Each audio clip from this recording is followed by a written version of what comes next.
السلام علیکم د پوهې مکتب ملګرو، امید لرم څه ښه به الله مو ښه لره. نن یوه موضوع در سره شریکوم چې هغه ته موږ تخیل وایو. یعنې مقصد دا چې تخیل څه ته وایي. موږ اکثر د تخیل نوم اخلو، خو یا ډېر خلک پې پوهېږي یا نه پوهېږي، خو بس تخیل نوم اخلو. هغوی تخیل صرف خیال ته وایي. لیکن تخیل چې دی دا صرف خیال نه دی. که مونږ ورته صرف خیال هم ووایو، خو هغه خیال بیا په خپله هم نه تشریح کېږي. یعنې د هغې تشریح ډېره ګرانه ده. که تاسو د ډاکټر حنیف خلیل صاحب کتاب د ښکلا هنداره دا وګورئ یا مو کتلی وي، نو په هغې کې تقریبا 15 صفحې په تخیل مضمون لیکلی دی. او که څوک یې راخلی نو اخیستلی شي کتاب د ښکلا هنداره، یعنې شاعرانه تخیل. نو په هغې کې به تاسو ته ټول اجزا مخې ته راشي. لیکن دلته کې لنډه شان تبصره پې کومه چې تخیل هغه ذهني قوت ته وایي چې هغه د مختلفو اجزاو نه او د مختلفو عناصرو د ترتیب نه یو نوی تصویر جوړ کړي. یعنې د نوي تصویر دا مطلب چې انسان هڅه کوي، نو هغه هڅه د خیال په زور کوي. او د خیال په زور چې کومې هڅې کېږي، په هغې کې دا وي چې مونږ د کائنات مشاهده کوو. نو ځینې څیزونه زمونږ د خواص خمسه په ذریعه زمونږ وجدان ته راځي، زمونږ وجدان ته کوزیږي.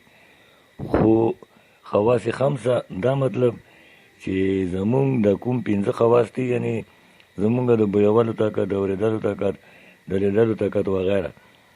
نو د دې محسوساتو په ذریعه مونږ د کائنات مشاهده کوو،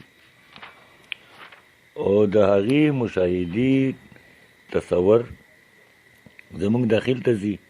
یعنې زمونږ ذهن کې نقش کېږي. نو چې کله زمونږ ذهن کې هغه مشاهده نقش کېږي، نو مونږ په ذهن کې دننه یو جنګ کوو.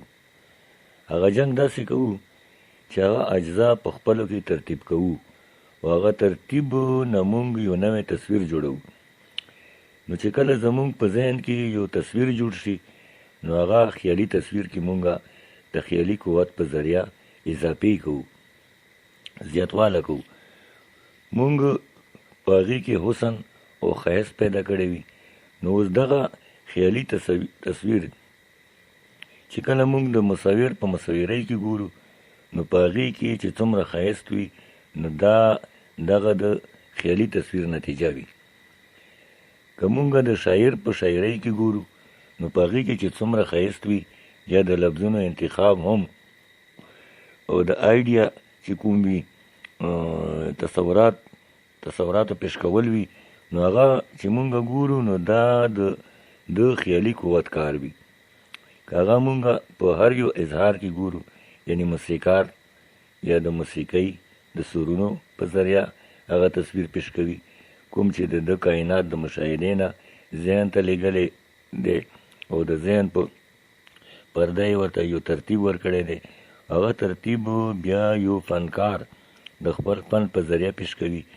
نو دا مونږ د تخیل د مرحلې نه تېرېږو، او دغه تصویر سازي دغه اجزاو د ترتیب نه نوی تصویر جوړولو ته مونږ تخیل وایو. په دې تخیل کې چې مونږ څومره ځان سره معاشره اوچته بوځو، یعنې وړاندې چې مونږ د لانجاینس یا د ارفعیت خبره کوله، نو هغه ټول کار د تخیل دی.